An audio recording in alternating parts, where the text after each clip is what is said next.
Вы знаете, это заявление говорит о том, что все-таки политическое руководство России заинтересовано в стабильности Абхазии. Почему такой интерес? Первое, надо иметь в виду, что все-таки Россия заинтересована в стабильном становлении абхазской государственности. Никогда не должны забывать, что то, что случилось в 2008 году, это такой, да, знаете, такой своеобразный и российский проект. Такого не было на постсоветском пространстве. Две бывшие автономные образования, Республика Абхазия и Южная Осетия, были признаны как суверенные.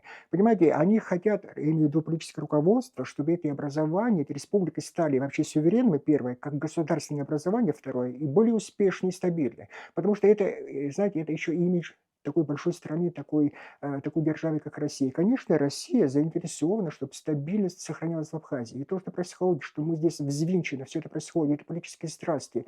Понимаете, все это надо усмирить, эти страсти, и выйти на конституционный путь, потому что это нас выручит, это первое, это будет в интересах России, и не будет повода западных стран, чтобы не указывали России, что вот видите, эти страны, которые вы признавали, это то, что там происходит.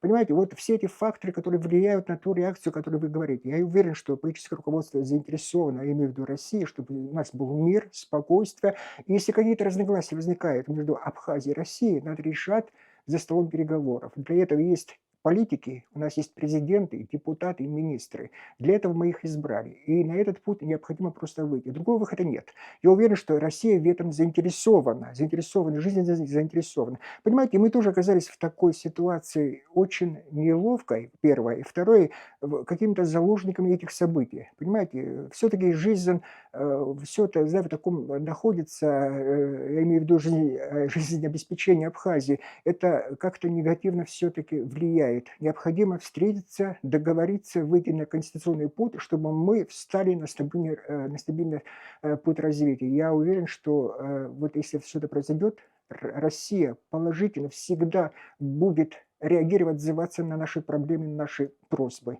Это самое главное, на что мы должны обратить внимание.